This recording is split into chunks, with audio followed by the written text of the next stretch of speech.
Hello students, आज जो हम टॉपिक देखने वाले हैं वो है हमारा trigonometric ratios of 45 degree, 60 degree and 30 degree. और ये जो हम वैल्यूज़ निकालने वाले हैं वो निकालने वाले हैं ज्योमेट्रिकली, मतलब हमको ज्योमेट्रिकली ट्रिग्नोमेट्रिक रेशियोज़ की वैल्यू निकालनी है और ये कुछ स्पेसिफिक एंगल्स है 45, 60 और 30।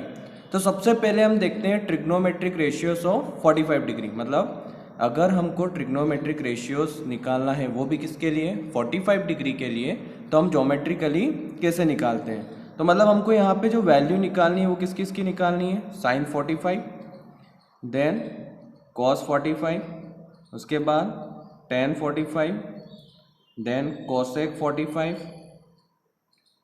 फिर आपका सेक 45 और लास्ट में क्या आपका कॉट 45। तो हमारे पास 6 ट्रिग्नोमेट्रिक रेशियोज कौन कौन से, साइन, कोस, टेन, कोसेक, सेक और कॉट। और इन सब में हमको किसकी वैल्यू निकालनी है, 45 डिग्री के लिए निकालना है। तो देखो सबसे पहले तो हम इसके फॉर्मूले लिख लेते हैं। तो हमारे पास ट्रिक क्या थी, पी बी पी और एच एच बी। अगर आपको साइन लेना है तो पी अपॉन एच, मतलब परपेंडिकुलर अपॉन में हाइपोटेनियस। कोस लेना है तो बी अपॉन एच। टेन क्या होता था हमारा, पी अपॉन बी।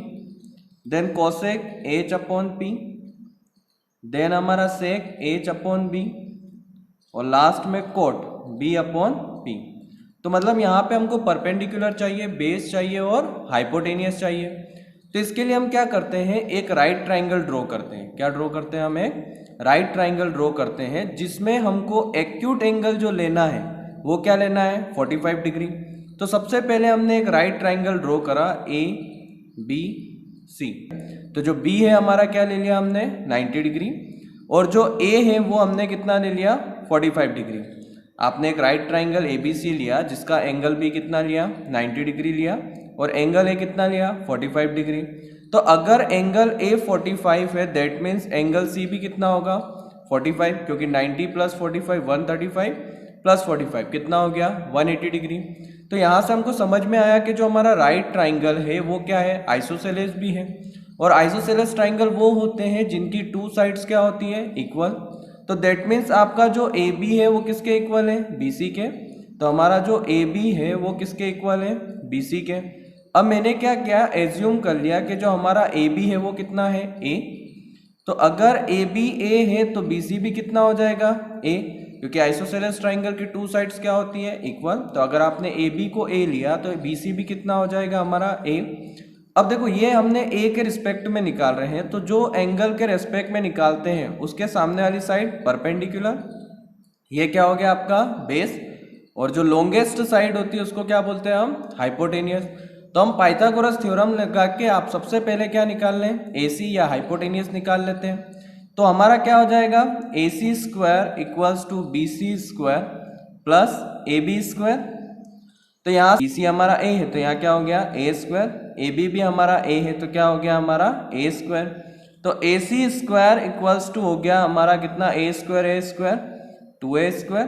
तो यहाँ से ए सी की जो वैल्यू आएगी हमारी वो हो जाएगी अंडर रूट 2a का होल स्क्वायर। तो हमारा जो ए सी आएगा वो कितना हो जाएगा, अंडर रूट 2a। तो यहाँ से हमारी जो ए सी की वैल्यू क्या आ गई, अंडर रूट 2a, मतलब हाइपोटेनियस हो गया आपका कितना, अंडर रूट 2a। परपेंडिकुलर कितना है हमारा, a, और बेस भी हमारा क्या है, a। तो अब हम देखते हैं हमारे जो ट्रिग्नोमेट्रिक रेशियोज है उनकी वैल्यू कैसे निकालते हैं। सबसे पहले हमारा साइन 45 तो होता है p अपॉन में h। तो हमारा जो परपेंडिकुलर है वो कितना है, a, और हाइपोटेनियस कितना है, अंडर रूट 2a। तो a से a कैंसिल, तो कितना आ गया, 1 अपॉन में अंडर रूट 2। नेक्स्ट है हमारा cos 45, तो बेस क्या है हमारा, a, हाइपोटेनियस क्या है, अंडर रूट 2a। तो a से a कैंसिल, तो ये भी कितना आ गया, 1 upon under root 2। tan 45 p upon b, तो परपेंडिकुलर कितना है आपका, a, और बेस भी कितना है, a। तो a से a क्या हो गया आपका कैंसिल, तो tan 45 की वैल्यू कितनी हो गई, 1। नेक्स्ट है आपका कोसेक 45, कोसेक होता है h अपॉन p, तो h अपना है अंडर रूट 2a, और परपेंडिकुलर क्या है, a, तो a से a कैंसिल, तो इसकी वैल्यू कितनी हो गई, अंडर रूट 2। सेक 45 क्या होता है, h अपॉन b, तो h है हमारा अंडर रूट 2a, और बेस है हमारा a, तो a से a कैंसिल, तो इसकी भी वैल्यू कितनी आ गई, under root 2। Cot 45 b upon p, तो बी बेस है आपका ए, पी भी कितना है आपका ए से ए कैंसल, तो हमारी वैल्यू कितनी आ गई 1। तो अभी हमने देखा कि trigonometric ratios of 45 degree geometrically हम कैसे निकालते हैं। अब हम देखते हैं ट्रिग्नोमेट्रिक रेशियोस ऑफ 60 डिग्री। अगर आपको 60 डिग्री के ट्रिग्नोमेट्रिक रेशियोस निकालने हैं तो हम कैसे निकालते हैं।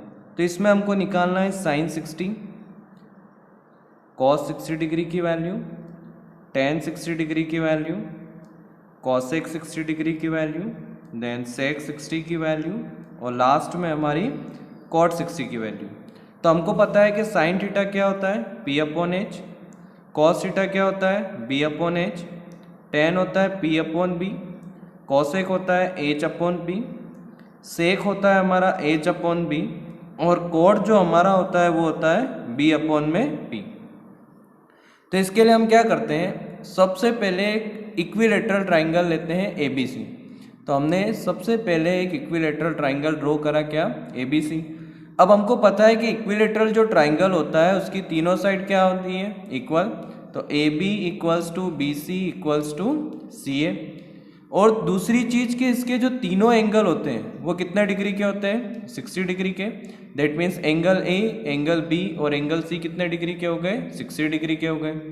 अब हमने क्या किया, जो इसकी तीनों साइड है उसको क्या एज्यूम कर लिया 2a, मतलब आपका ए बी भी 2a हो गया, ए सी भी आपका 2a हो गया, और बी सी भी क्या हो गया हमारा 2a। अब हमने क्या किया, यहाँ पे ए से वर्टेक्स ए से बी सी पे एक मीडियन ड्रॉ किया जिसने बी सी को 2 इक्वल पार्ट में क्या कर दिया डिवाइड। दैट मीन्स आपका बी डी ए हो जाएगा, डी सी भी क्या हो जाएगा ए। अब हमको क्या करना है 60 डिग्री के रेस्पेक्ट में ट्रिग्नोमेट्रिक रेशियोस फाइंड करने हैं। और ट्रिग्नोमेट्रिक रेशियो फाइंड करने तो आपको परपेंडिकुलर बेस और क्या चाहिए हाइपोटेनियस, तो उसके लिए राइट ट्राइंगल चाहिए। तो हम क्या करते हैं, यहाँ पे एक राइट ट्राइंगल ले लेते हैं ए डी बी, जिसमें एंगल डी कितना हो जाएगा 90। तो अगर एंगल डी 90 डिग्री है तो दैट मीन्स इसके सामने वाली साइड हाइपोटेनियस। अब ये जो मीडियन है इसको हम एल्टीट्यूड भी बोल सकते हैं, क्योंकि अगर आप इक्विलेटरल ट्राइंगल में कोई मीडियन ड्रॉ करते हो तो वो क्या होता है एल्टीट्यूड, मतलब यहाँ पे जो एंगल बनेगा वो कितने डिग्री का बनेगा 90 डिग्री का। तो ये हाइपोटेनियस हो गया। 60 के सामने वाली साइड क्या हो गई हमारी परपेंडिकुलर, और बी डी हमारा क्या हो गया बेस। तो हमारे पास परपेंडिकुलर नहीं है, तो सबसे पहले हम परपेंडिकुलर निकालते हैं बाय पाइथागोरस थ्योरम। तो हमारा हो जाएगा A B square equals to A D square plus B D square. तो ए बी हमारा 2a है तो 2a का होल स्क्वायर, ए डी की जो वैल्यू है हमारे पास वो कितनी है फाइंड करनी है, और बी डी जो है वो हमारा a है तो कितना हो जाएगा a स्क्वायर। तो यहाँ से हो जाएगा 4a square equals to A D square प्लस a स्क्वायर। तो 4a स्क्वायर में से a स्क्वायर माइनस कर दो तो 3a square equals to A D square. यहाँ से स्क्वायर हटाओ, इधर क्या लग जाएगा स्क्वायर रूट इक्वल्स टू कितना ए डी स्क्वायर। तो यहाँ से वैल्यू आएगी ए डी की अंडर रूट 3a। हमने यहाँ से क्या करा स्क्वायर हटाया तो इधर क्या लग गया स्क्वायर रूट। तो हमारी जो ए डी की वैल्यू आ गई वो कितनी आ गई अंडर रूट 3a। मतलब हमारा जो परपेंडिकुलर है वो कितना हो गया अंडर रूट 3a।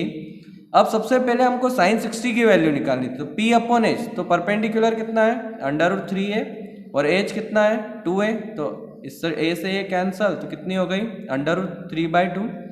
कॉस 60 हमारा b अपॉन एच, तो बेस कितना है हमारा a और h कितना है 2a, तो a से a कैंसल तो कितना हो गया 1/2। p अपॉन b परपेंडिकुलर आपका कितना है अंडर रूट 3a और बेस कितना है हमारा a, तो a से a कैंसल कितना हो गया अंडर रूट 3।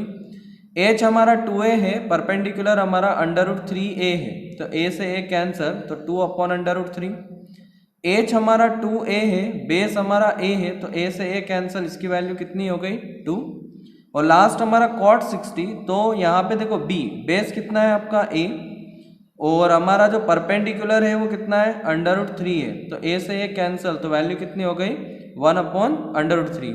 तो इसमें हमने देखा trigonometric ratios of 60 degree by geometrically. अब हम देखते हैं ट्रिग्नोमेट्रिक रेशियोस ऑफ 30 डिग्री, मतलब आपको क्या निकालना है साइन 30, देन आपका कॉस 30, फिर टेन 30, देन कोसेक 30, फिर सेक 30 डिग्री, और लास्ट आपका क्या है cot 30 डिग्री। मतलब हमको sin 30, cos 30, tan 30, cosec 30, sec 30 और cot 30 की वैल्यू निकालनी है, वो भी कैसे ज्योमेट्रिकली निकालनी है। तो साइन का फॉर्मूला क्या होता है P/H, cos का B/H, tan का होता है P/B, cosec का होता है हमारा H/P, ये होता है H/B और लास्ट हमारा B/P। सेम हमको यहाँ पे परपेंडिकुलर बेस और क्या निकालना है हाइपोटेनियस। तो इसके लिए सबसे पहले हम क्या करते हैं, आपका जो इक्विलेटरल ट्राइंगल है वो लेते हैं। तो हमने ABC क्या लिया है इक्विलेटरल ट्राइंगल। अब हमने क्या किया AD एक मीडियन ड्रॉ करा A से, वर्टेक्स A से हमने एक AD मीडियन ड्रॉ करा जो BC को क्या कर रहा है 2 इक्वल पार्ट में क्या कर रहा है डिवाइड। तो BC के 2 इक्वल पार्ट क्या हो गए BD और DC। अब इक्विलेटरल ट्राइंगल का ईच एंगल कितने डिग्री का होता है 60 डिग्री का। तो हर एक एंगल कितने डिग्री का हो गया 60 का। तो ये जो मीडियन था इसने एंगल ए के 2 इक्वल पार्ट कर दिया 30 और 30। अब हमको क्या करना है यहाँ पे परपेंडिकुलर चाहिए, बेस चाहिए और हाइपोटेनियस चाहिए। तो इसके लिए हम एक राइट ट्राइंगल ले लेते हैं, इसमें से कोई सा भी ले सकते हो आप, ADC भी ले सकते हो और ADB भी ले सकते हो। तो हम ADB ले लेते हैं। तो इन ट्राइंगल ADB। अब ये कौन सा ट्राइंगल है इक्विलेटरल ट्राइंगल है। तो तीनों साइड इक्वल मतलब AB equals to BC equals to CA। तो अगर ये तीनों इक्वल है तो हमने एज्यूम कर लिया कि जो तीनों साइड है उसकी लेंथ कितनी है 2a। तो मतलब AB भी 2a हो गया, AC भी 2a हो गया और BC भी कितना हो गया हमारा 2a। अब 2 इक्वल पार्ट है दैट मीन्स BDA और DC भी क्या है A। तो हमारे पास हाइपोटेनियस है। अब देखो आपको जो रेशियो निकालने थे वो 30 डिग्री पे निकालने थे। तो 30 के सामने वाला मतलब ये जो BD है, अब ये क्या हो गया हमारा परपेंडिकुलर और AD क्या हो गया हमारा बेस। तो सबसे पहले हमको AD फाइंड करना है। तो AD फाइंड करने के लिए हम क्या करेंगे ट्राइंगल ADB में पाइथागोरस थ्योरम लगा दें। तो पाइथागोरस थ्योरम लगाएंगे तो हाइपोटेनियस का square AB square plus BD square plus क्या हो जाएगा आपका AD स्क्वायर। तो AB स्क्वायर कितना है हमारा 2a, तो ये कितना हो जाएगा 2a का होल स्क्वायर। BD हमारा कितना है A, तो A स्क्वायर प्लस क्या आपका AD स्क्वायर। तो ये हो गया 4a square equals to A square plus AD square. तो प्लस का A स्क्वायर ट्रांसपोज कर दो तो 3a square equals to AD square. तो यहाँ से स्क्वायर हटाओ तो इधर स्क्वायर रूट लगेगा तो ये हो जाएगा √3 है। तो AD की जो वैल्यू आई हमारे पास वो क्या आई √3 है। तो अब हमको ये ट्रिग्नोमेट्रिक रेशियोज निकालने से sin 30 की वैल्यू निकालनी है आपको। तो P/H, तो हमारा जो परपेंडिकुलर है वो कितना है A और ये कितना है 2a। तो A से A कैंसल तो कितना हो गया 1/2। B/H बेस हमारा कितना आया यहाँ पे √3 है तो ये कितना हो जाएगा √3a अपॉन में 2a। तो A से A कैंसल तो कितना आ गया √3/2। tan 30 की वैल्यू निकालनी है। तो tan 30 हमारा क्या होता है P/B। तो आपका जो परपेंडिकुलर है वो A है और बेस हमारा कितना है √3 है। तो A से A कैंसल तो ये कितना आ गया 1/√3। हाइपोटेनियस आपका 2a है और परपेंडिकुलर A है तो A से A कैंसल तो कितना 2।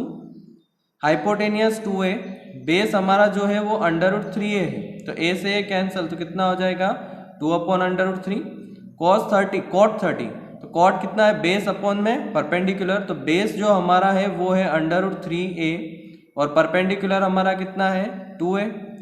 सॉरी परपेंडिकुलर हमारा कितना है A, तो A से A कैंसल तो कितना हो जाएगा √3। तो ये थे हमारे ट्रिग्नोमेट्रिक रेशियोस ऑफ 30 डिग्री। तो ये थे हमारे ट्रिग्नोमेट्रिक रेशियोस ऑफ 30 डिग्री। ये जो ज्योमेट्रिकली हमने निकाले हैं ट्रिग्नोमेट्रिक रेशियोस 45 डिग्री के, 30 डिग्री के, 60 डिग्री के, आपके CBSE एग्जाम में ज्योमेट्रिकली ये 3 मार्क्स के 2 मार्क क्वेश्चंस आ चुके हैं। तो ये CBSE एग्जाम्स के अकॉर्डिंग आपके लिए इम्पोर्टेंट क्वेश्चंस हो जाते हैं। उम्मीद करता हूँ कि ये आपको समझ में आए होंगे। अगर आपको वीडियो अच्छी लगी हो तो इसे लाइक ज़रूर करें।